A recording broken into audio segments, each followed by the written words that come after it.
Alright. Welcome back to Demon Slayer Anime Review, episode number 29. Well, with this one, we're reviewing the final episode of the Swordsmith Village arc,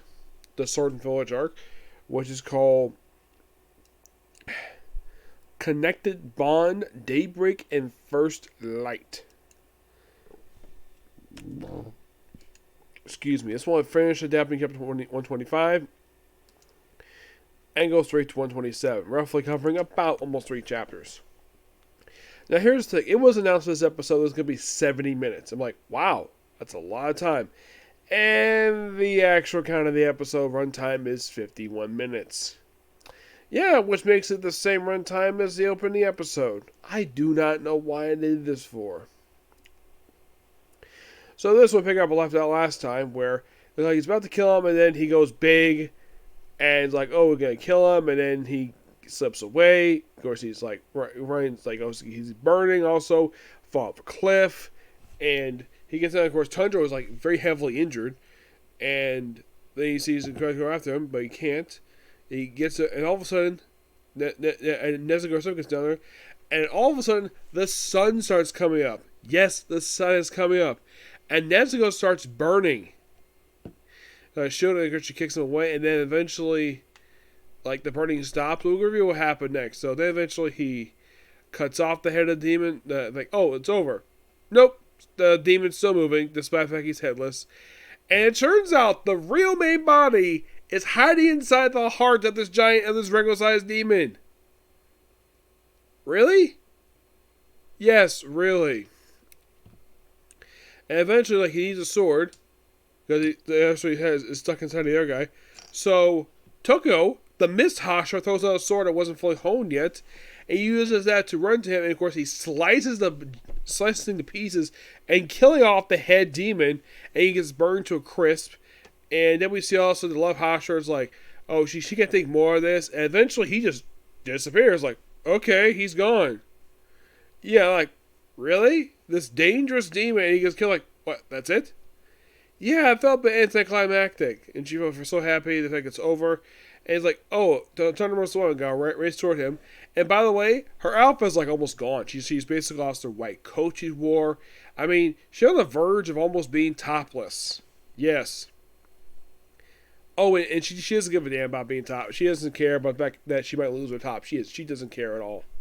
So, and then it's revealed, like, okay, demon's faded. He thinks Nezuko might be gone. And then we see this wonderful camera movement. We see this thing, like someone moving.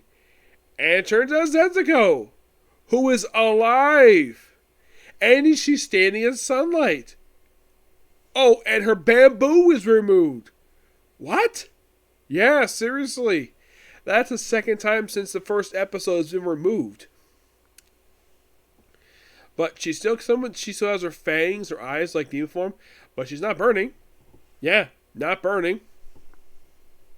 They don't know the causes yet, but they will apparently transform. So we don't see everyone else's reaction to the defeat yet, but we'll find out when they get to. I'll get to that. So everyone goes a hug, and of course this funny comedic moment where this Tundra Swords basically chases after him while he's basically carried by his little sister, who's carried because of demon strength. Yep, and it's like, oh yeah, this is all over. And he just gets bandaged up, and of course the village gets basically they cover the dead. It's aftermath time. And also the fact that the Love Hashra, not sure what happened to her, or Tokiko, he probably got taken away. We do see Tundro lying in a cart, and Nezuko's back in her box. Because she's asleep. So, the chief thanks Tundra for saving the village. His swordsman basically just comes by and, of course, says after some convincing, and, of course, got poking him in the face so it was not fully honed yet. And he tells him basically after thanking him for making a good job with his sword, I'll forge your sword, I'll give it to you I'll give it to the Butterfly Mansion. And then, of course, basically, he gets the blindfold nose plugs, but the things move because basically it's inside a village. Everyone's thanking him for being a hero. And then we see Mooskin, where he basically feels this somehow, and also realizes though he should not have increased his demon kind. He unwillingly did it, so he kills the person looked like it's supposed to be posing as his mother, and well, supposedly anyways, and kills the maid, and is like, oh, I found basically the solution to my problem, walking in the sunlight. Yeah. That's basically, he's like, oh, I gotta devour this girl. Yes. And we see his sort of origin and flashback, where we see that apparently Mooskin was actually in about 1,000 years benefits, at least 100 years benefits. I think it was like 500 years benefits series, where he was like part of one of the, he was one of the many feudal era Japan. He was like basically administrator, and he was dying. And apparently he thinks that his doctor was incompetent, and it turns out the thing was good was helping him after his death. And apparently he killed the being incompetent, but turns out he knew information about this blue spider lily. And here's the thing, no one knew anything about this stuff. And he also mentioned, oh yeah, I searched the entire country of Japan for this damn thing. Could not find it. He must have a lot of time on his hands. He also very restrictive. Like, he's able to move around. He's not dying anymore, but can't be in sunlight. And I find a solution. And the episode ends on a very happy note.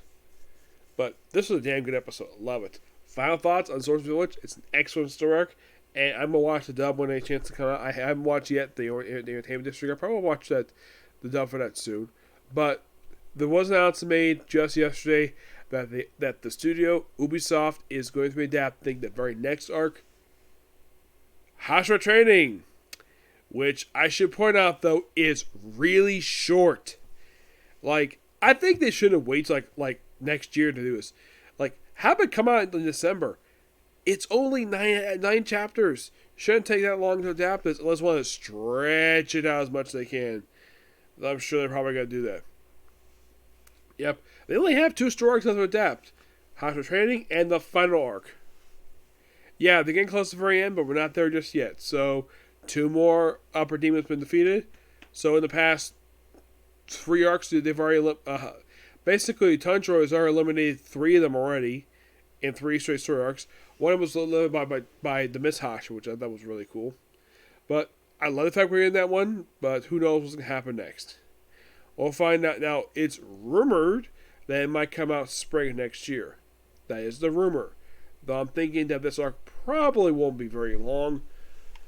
But knowing this one, they might stretch it out. They might have, maybe, who knows how long, okay? So yeah, that's it, particular review. Next up is going to be a Comic Corner.